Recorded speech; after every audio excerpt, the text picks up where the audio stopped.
Hello guys, কেমন আছো? আশা করি সবাই ভালো আছো। আজকে আমি ডাল বড়া রেসিপি করছি। তেলের মধ্যে ডালগুলো দিয়ে দিয়েছি, বড়াগুলো।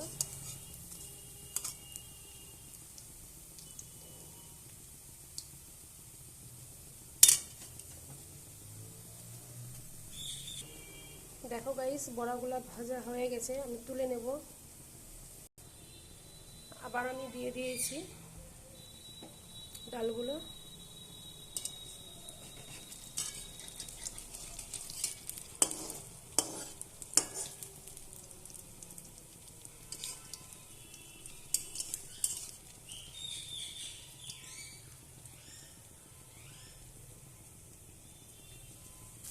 লাল হয়ে গেছে, আমি উল্টিয়ে দিলাম।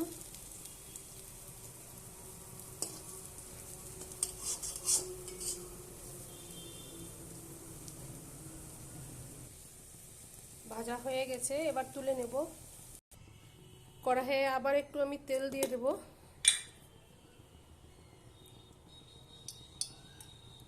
তেল দিয়ে দিলাম। এইখানে আমি নিয়েছি আদা রসুন বাটা, পেঁয়াজ বাটা, হলুদ, লবণ, ধনে জিরে গুঁড়া, শুকনো লঙ্কার গুঁড়া। এটা আমি দিয়ে দেব।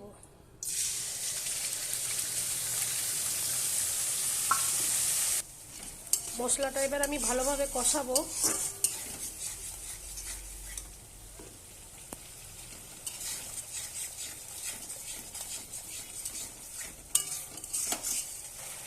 এইখানে কষানো হয়ে গেছে, এইখানে আলু দিয়ে দেবো আমি। আলু না দিলে ভালো লাগবে না। একটু জল দিয়ে দিয়ে কষাবো যাতে মশলাটা আমার লেগে না যায়।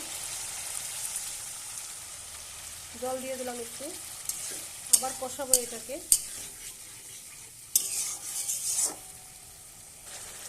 কষানো হয়ে গেছে, জল দিয়ে দেব।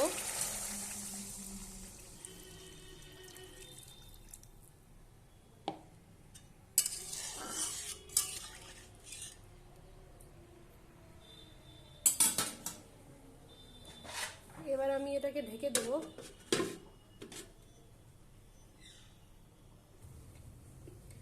ফুটে গেছে, আবার আমি ঢাকা দিয়ে দেব আলু সেদ্ধ হওয়ার জন্য। আলু সেদ্ধ হয়ে গেছে, এবার আমি কাঁচা আম দিয়ে দেব। কাঁচা আম কার না ভালো লাগে? ডাল বড়াতে কাঁচা আম দিলে খুব ভালো লাগে খেতে।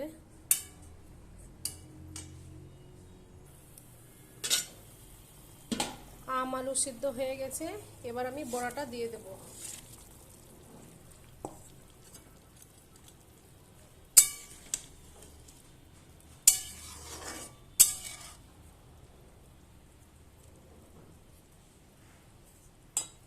আবার ঢাকা দিয়ে ঢেকে দেব।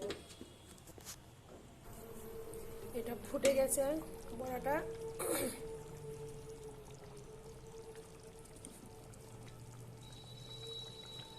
আবার আমি ঢেকে দেব। এটা হয়ে গেছে, বন্ধ করে দেব। হয়ে গেছে, এবার ঢেলে নেব।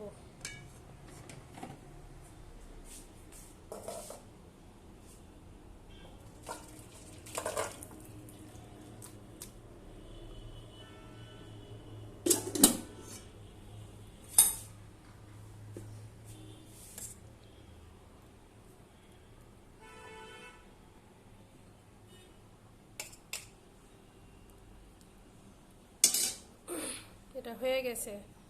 আমার রেসিপি যদি ভালো লাগে, লাইক শেয়ার কমেন্ট করবে।